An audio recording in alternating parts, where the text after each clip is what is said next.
यहाँ पर आए हैं और इस संघर्ष में आप सभी एक साथ बढ़े हैं, तो इसलिए आप सभी का धन्यवाद। साथियों, आज का कार्यक्रम शुरुआत करने से पहले मैं सबसे पहले सलाम करना चाहूंगी उन लोगों का जो पिछले 15-20 सालों से संघर्ष करते आए हैं और उन लोगों का जिन्होंने इस शहर का निर्माण किया है अपने पसीने से। इस बात को दोहराने की जरूरत नहीं है कि आज का सबसे बड़ा मुद्दा, आज के शहर में जो सबसे बड़ा मुद्दा है वो असमानता और भेदभाव का है। आज की जो चर्चा है वो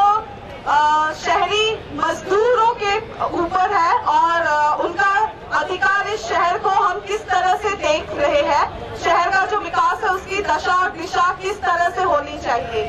तो आने वाले टाइम पे अगर स्मार्ट सिटी का जो स्कीम है अगर वो लागू हो गया तो फिर जमशेदपुर शहर जैसे छोटे छोटे टुकड़ों में हम अपने शहर में देखने का सोच सकते हैं कि ऐसे आने वाले टाइम पे हो सकता है। मैं अनुरोध करूंगी कि आज के जो वक्ता है उनको मंच पे आने की। अगले वक्ता के लिए मैं राजेंद्र रवि जी का निमंत्रण करना चाहूंगी मंच पे। Rajendra Ravi ji NAPM national alliance for people's movement के नेशनल कन्वेनर है और शहरी पब्लिक ट्रांसपोर्ट के व्यवस्था पर काम करते हैं। रवि जी अनेकों cycle rickshaw domestic worker union के साथ भी जुड़े हुए हैं और जिस संस्था के साथ ये जुड़े हुए हैं उसका नाम है institute for democracy and sustainability. इन्होंने बहुत सारे लेख और पुस्तकें लिखे हैं शहर क्लाइमेट चेंज के ऊपर और यातायात पब्लिक ट्रांसपोर्टेशन के ऊपर। रवि जी। साथियों, काफी संख्या में लोग यहाँ आए हैं, देश भर के जो हॉकर्स वेंडर्स हैं और अगले 2-3 दिन और रहने वाले हैं। तो ऐसी हालत में जो सुबह से जो बातचीत हो रही है उसी को आगे बढ़ाते, जैसे दुनू जी ने कहा कि स्मार्ट सिटी जो बन रहा है वो आखिर किसका हित साधेगा। हमें लगता है कि वो उन्होंने जो बात रखी वो काफी विचारणीय है। इसी के अगले कड़ी के रूप में हम आपसे बातचीत करेंगे कि जो परिवहन की जो समस्या है शहरों में और उसके लिए जो अभी तक की जो व्यवस्थाएं हैं उसकी जो चुनौतियां हैं उसके जो हमारे सामने प्रभाव हैं। अभी आप लोगों ने देखा होगा कि दिल्ली में तमाम कोर्ट के आदेश के बाद कि दिल्ली का वायु प्रदूषित हो रहा है, लोग बीमारियों से प्रभावित हैं और प्रभावित ही नहीं है बल्कि उनकी जाने जा रही है और कोर्ट के दबाव में यहाँ की सरकार ने सम और विषम, मतलब एक दिन एक तरह की नंबर की गाड़ी, दूसरे दिन दूसरे नंबर की गाड़ी चलेगी, ऐसा नियम लागू किया गया। यह गाड़ियों की जो सवाल है वो आप खुद सोचें और जो हम लोग बात करें, मैं बात जो कर रहा हूँ वो सिर्फ सोचने के लिए मैं कह रहा हूँ कि आखिर जब जो शहर की अधिकांश आबादी जो रहते हैं उनको क्या चाहिए या क्या वे इस्तेमाल कर रहे हैं, क्या आज की सरकार या कोई भी चुनी हुई सरकार या एक लोकतांत्रिक सरकार उसके लिए कोई योजना बनाती है क्या। आप में से हर कोई, चाहे वो गरीब हो, अमीर हो, बुजुर्ग हो, नौजवान हो, बच्चा हो, हर कोई पैदल चलता है और पैदल चलना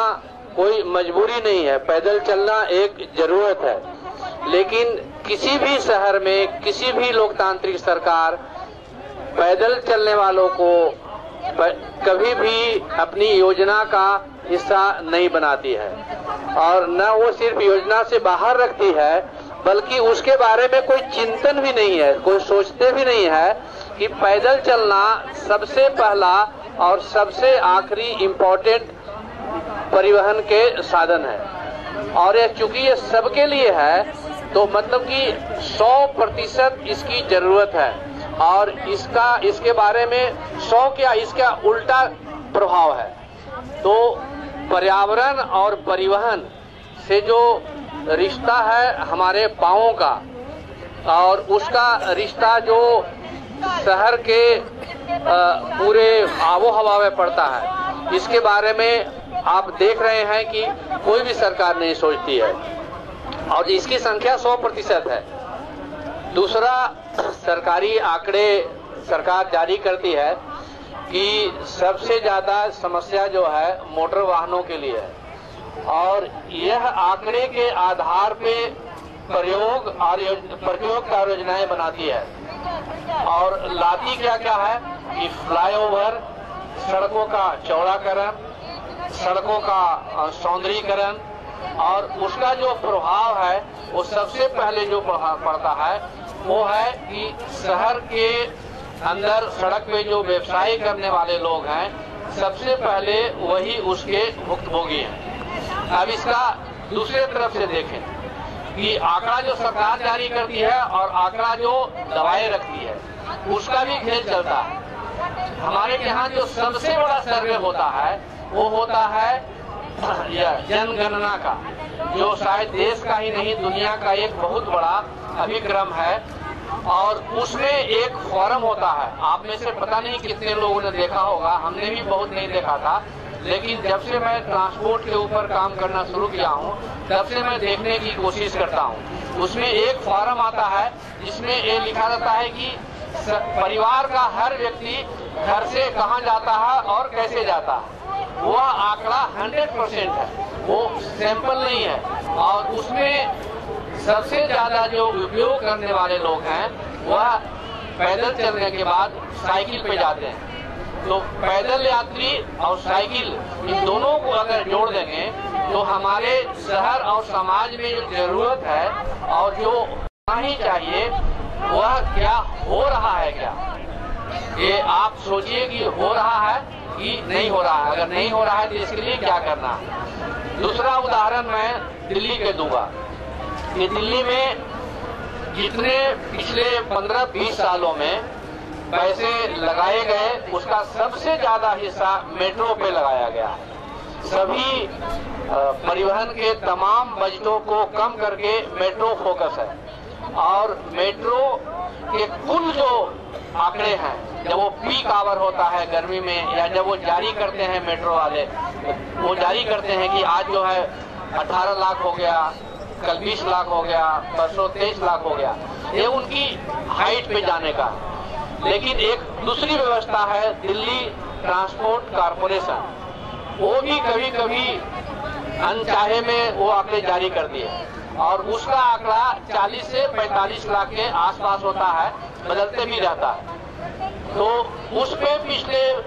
90 के बाद से और उसके पहले से भी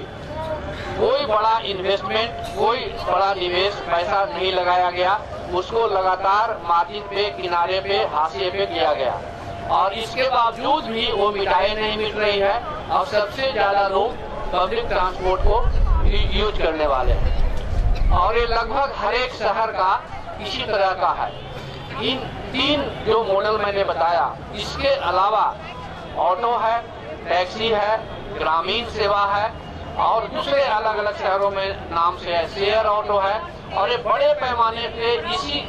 से लोग आते जाते हैं और ये शहर के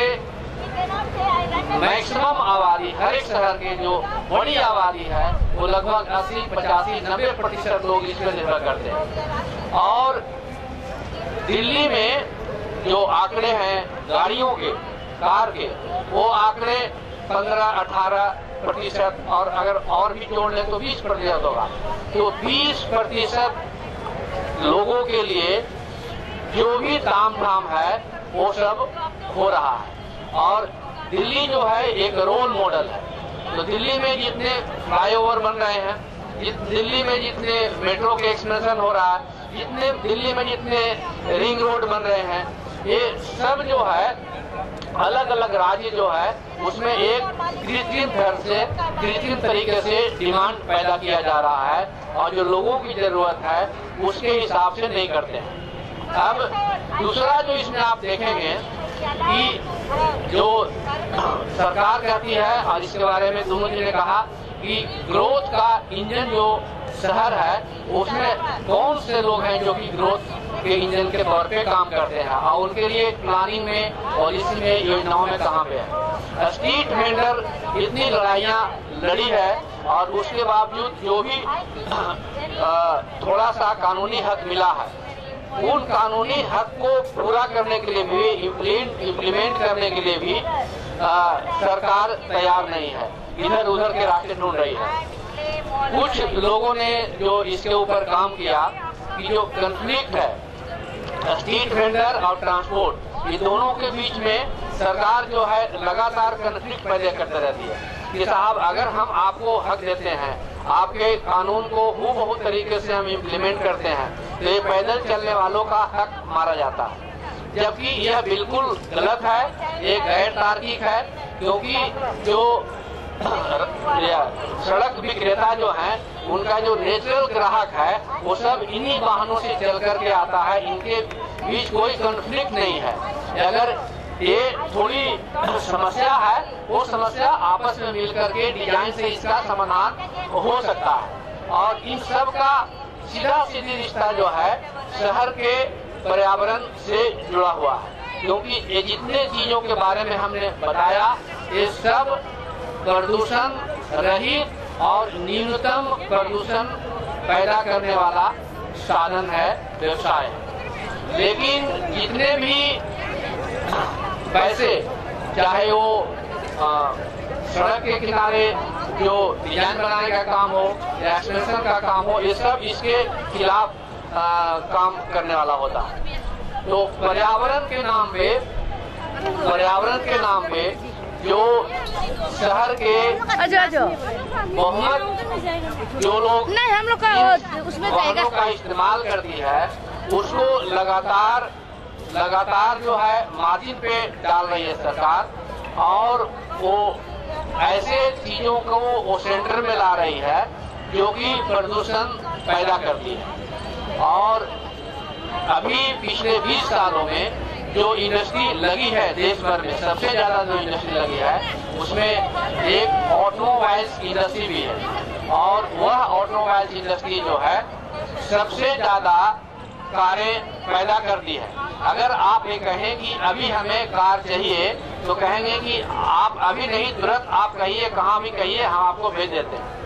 लेकिन यही सब कंपनियां जब सरकार कहती है कि हमें बस चाहिए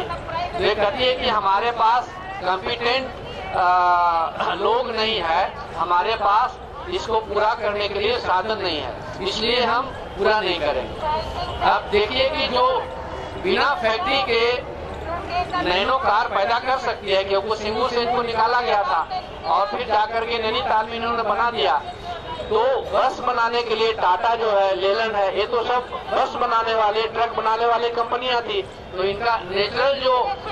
प्रोफेशनल जो काम है वही करने का है, ये लोग नहीं करते हैं। और इसमें पॉलिटिकल लोग भी, जो हमारे चुने हुए लोग हैं, जो ब्यूरोक्रेसी है, यह भी इनको बाध्य नहीं करती है कि आप अगर समाज से पैसा लेते हैं, समाज के पैसे से आपकी कंपनी चलती है, आपको सब्सिडी देते हैं, तो आपका एक उत्तरदायित्व है कि आपको इतना तो देना ही पड़ेगा, क्योंकि यह समाज की जरूरत है।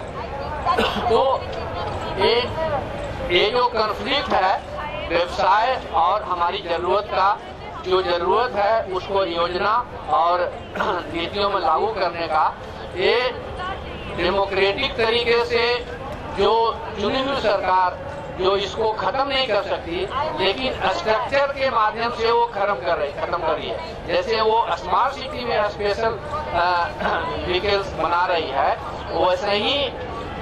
अर्बन जो इंफ्रास्ट्रक्चर है उसमें ऐसा इंफ्रास्ट्रक्चर बना रही है जिसमें पैदल चलने के अधिकारों को बंदिश तो वो नहीं कर सकती है, क्योंकि अगर ये बंदिश करेगी तो उसके सामने ह्यूमन राइट्स का मामला, संवैधानिक मामला आएगा। लेकिन उसको इस्तेमाल नहीं करेगी, वो इतना खतरनाक हो जाएगा सड़क कि आप क्रॉस नहीं कर सकते हैं। आपको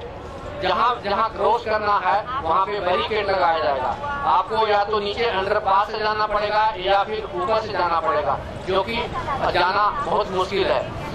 वो सब बना करके ये मजबूर करती है लोगों को कि इसका इस्तेमाल नहीं करें, लेकिन वो पैसे सब उन कंपनियों के पास जाती है। तो इस तरह से जो शहर का जो नया जो स्वरूप आ रहा है,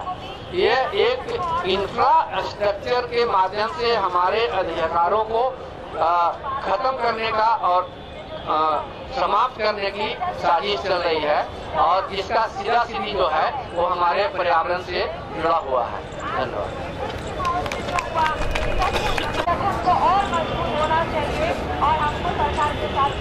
धन्यवाद रवि जी। इन्होंने जिस तरह से बोला है कि जो हॉकर्स का जो मुद्दा है, स्ट्रीट वेंडर्स का जो मुद्दा है फुटपाथ को लेके, उस मुद्दे का सिर्फ वो स्ट्रीट वेंडर्स का मुद्दा नहीं है, बल्कि जो दूसरा पैदल चलने वाले जो व्यक्ति होते हैं उनका भी मुद्दा है। तो शायद आने वाले टाइम पे हमको अपने मुद्दों को और ज्यादा मजबूत बनाने के लिए जो दूसरे मुद्दों पे और विषय पे काम कर रहे हैं उनके साथ मिलकर आगे बढ़ने की जरूरत होगी। इंकलाब जिंदाबाद, इंकलाब जिंदाबाद,